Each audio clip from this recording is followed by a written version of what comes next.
El amanecer no trajo consuelo. La luz del sol se filtraba con dificultad a través de una bruma persistente que no parecía natural, otorgando al valle una cualidad onírica y siniestra. El silencio, ahora cargado con el recuerdo de los susurros nocturnos, era aún más opresivo. Los tres amigos desayunaron en silencio, evitando mirarse a los ojos, cada uno sumido en sus propios pensamientos y en la incómoda sensación de que el mundo que conocían había comenzado a resquebrajarse. Hugo fue el primero en romper el mutismo. Sus ojos, normalmente vivos y curiosos, tenían un brillo febril.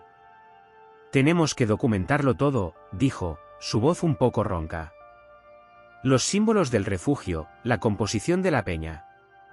Es la oportunidad de nuestra vida. Un hallazgo que podría reescribir la historia». «¿Reescribir qué historia, Hugo?», preguntó Carla, frotándose los brazos como si tuviera frío. «¿La geológica? ¿La arqueológica? Esos símbolos, Hugo, no son humanos». «Exactamente», exclamó él, con un entusiasmo que rayaba en la histeria. «Eso es lo fascinante. Evidencia de una cultura desconocida, de una tecnología, o algo más». Davi, por su parte, intentaba mantener la profesionalidad. Sacó el drone y lo preparó para el despegue. «Voy a hacer un reconocimiento aéreo. A ver si desde arriba se aprecia mejor la forma de esta cosa». El pequeño zumbido del drone al elevarse fue el primer sonido mecánico y familiar en lo que parecía una eternidad. Sin embargo, cuando la aeronave se aproximó a la peña de los enamorados, la señal de vídeo comenzó a distorsionarse. La imagen se pixeló, se congeló, y luego mostró una sucesión de fotogramas imposibles, la peña vista desde ángulos que no concordaban, como si el drone estuviera volando en múltiples direcciones a la vez. De repente, la señal se cortó por completo. El drone, que costaba más de 1000 euros, cayó en picado y se estrelló contra la lisa superficie de la peña con un crujido seco y decepcionante. No quedó nada que recuperar. «¡Mierda!», maldijo Davi, palideciendo. «La interferencia es brutal. Como un campo electromagnético loco».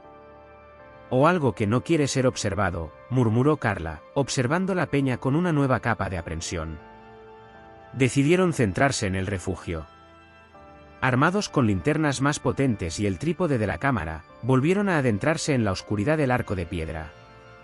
Hugo, con guantes de látex, comenzó a tomar fotografías detalladas de cada símbolo, mientras Carla usaba un martillo de geólogo para intentar tomar una pequeña muestra de la roca donde estaban grabados.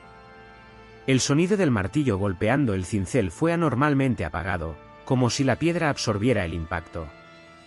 Cuando por fin consiguió desprender un pequeño fragmento, este no era de granito. Era de un material negro y vítreo, con finas vetas de un color plateado que parecía moverse lentamente bajo la luz de la linterna. «Es imposible», susurró Carla, sosteniendo el fragmento. «No es un mineral que conozca. La estructura es casi orgánica». Mientras lo decía, Hugo, que estaba fotografiando un espiral particularmente complejo, dejó escapar un grito ahogado. «Carla, ¿mira esto?», señalaba una parte de la pared donde los símbolos se superponían a los nombres de los soldados.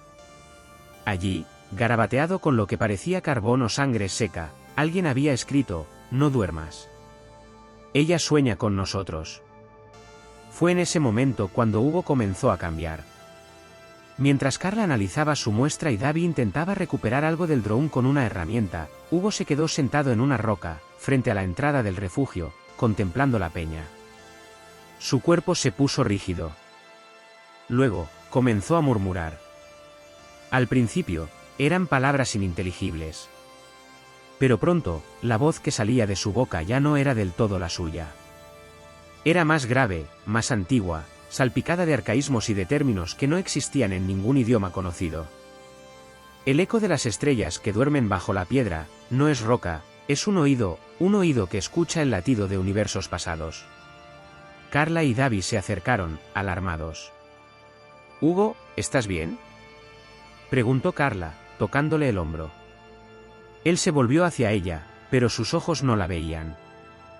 Parecían mirar a través de ella, hacia algo infinitamente lejano y terrible. No es un demonio, Carla. Es más viejo que los dioses. Es un fósil de antes del Big Bang. Un eco de lo que fue, atrapado en la prisión de la materia. Y tiene hambre. Hambre de tiempo. De vuestro tiempo lineal, tan curioso, tan nuevo. Davi levantó la cámara, grabando la escena con una mano temblorosa. Hugo, tío, despierta. Es el cansancio. La sugestión. Hugo rió, una risa seca y carente de alegría. ¿Sugestión? Ella nos está sugiriendo, Davi. Está usando nuestras mentes para recordar lo que es ser. Para recordar el sabor de la existencia. Los soldados solo fueron el aperitivo. Nosotros somos el plato principal. Se puso en pie de un salto, su cuerpo moviéndose con una energía nerviosa y antinatural. «Tenemos que irnos», gritó, pero inmediatamente después, su expresión cambió a una sonrisa beatífica y aterradora. «No. Debemos quedarnos. Debemos aprender. Debemos escuchar la canción de la piedra». El resto del día fue una pesadilla en cámara lenta. Hugo alternaba entre estados de lucidez aterrada, donde suplicaba que los sacaran de allí, y trances profundos donde hablaba con la voz de la peña, describiendo cosmogonías imposibles y la naturaleza del gran silencio que había antes de la creación. Afirmaba que la peña no era maligna, solo tenía una hambre tan vasta que no podía comprender la fragilidad de sus pecos, ellos. Mientras tanto, Carla luchaba por mantener la cordura aferrándose a la ciencia. Pero la ciencia también comenzaba a fallar. Su brújula ahora giraba sin cesar. El GPS era un adorno inútil. Peor aún, cuando intentó medir la radiactividad con un contador Geiger, este estalló en un clímax de chasquidos antes de quedarse en silencio, la aguja pegada al máximo. Intentó anotar sus observaciones, pero sus manos, sin que ella lo notara al principio, garabateaban en los márgenes de su cuaderno los mismos símbolos imposibles del refugio. Davi se convirtió en el cronista de la locura. Grababa todo, pero cada revisión del metraje revelaba nuevas anomalías. En una toma, se veía a Hugo hablando con normalidad, pero en el audio se superponía el susurro gutural de la peña. En otra, la propia peña parecía respirar, su contorno expandiéndose y contrayéndose levemente. La cámara captó sombras que se movían de forma independiente, figuras alargadas y oscuras que se deslizaban entre los árboles, siempre al borde de la visión. Al anochecer, Hugo sufrió una convulsión. Cayó al suelo, retorciéndose, mientras de su boca brotaba un torrente de palabras en esa lengua imposible. Cuando recuperó la conciencia, estaba catatónico. Se sentó frente a la peña, inmóvil, con los ojos abiertos de par en par y vacíos. Solo su boca se movía, repitiendo una y otra vez, con una claridad aterradora, el mensaje central del susurro. Yo soy el vacío que habitó antes de la luz. La forma que el tiempo olvidó. Dadme vuestros pequeños segundos, y os mostraré la eternidad. Carla y Davi, aterrados, intentaron cargarlo para huir del valle. Pero era como si una fuerza invisible se opusiera a ellos. El aire se volvió espeso, difícil de respirar. Cada paso hacia afuera del valle les costaba un esfuerzo sobrehumano, como si caminaran contra un viento huracanado invisible. Y los susurros, ahora, no solo venían de la peña. Salían de los árboles, del suelo, del interior de sus propias mentes.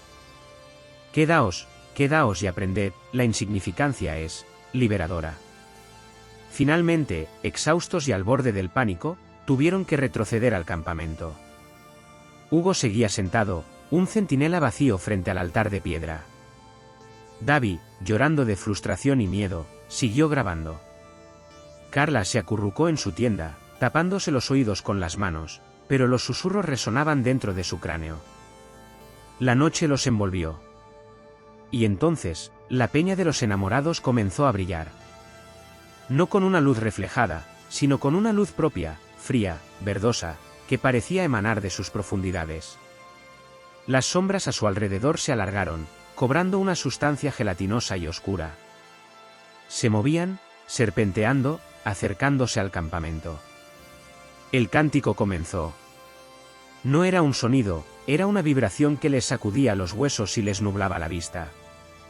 Un coro de miles, de millones de voces, todas superpuestas, cantando una canción de locura cósmica, de hambre infinita, del olvido que existió antes del recuerdo.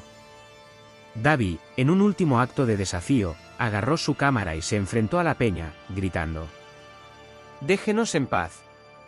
Somos nada. No nos quiere».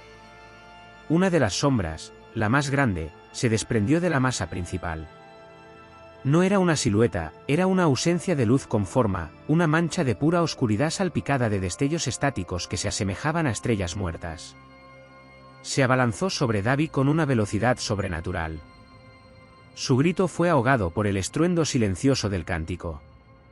La cámara cayó al suelo, el objetivo se hizo añicos contra una roca. Cuando la luz verdosa se apagó y el cántico cesó, solo quedó el silencio otra vez. Davi había desaparecido. Solo su cámara rota, y el eco de su último grito, permanecían. Carla, que había sido testigo de todo desde la entrada de su tienda, paralizada por un terror que trascendía lo humano, vio entonces a Hugo. Él se levantó lentamente. Se volvió hacia ella. Sus ojos ya no estaban vacíos. Ahora eran dos pozos de la misma oscuridad estrellada que había devorado a Davi. Y sonrió. «No temas, Carla», dijo, con una voz que era la de Hugo mezclada con el susurro de la peña. «Pronto recordaremos cómo despertar. Y todo será silencio otra vez». Fue entonces cuando Carla, su mente rota en mil pedazos, giró y corrió. Corrió sin mirar atrás, a ciegas, a través del bosque, con el cántico y la sonrisa de Hugo persiguiéndola en su mente, hacia una libertad que ya sabía que era solo una ilusión temporal.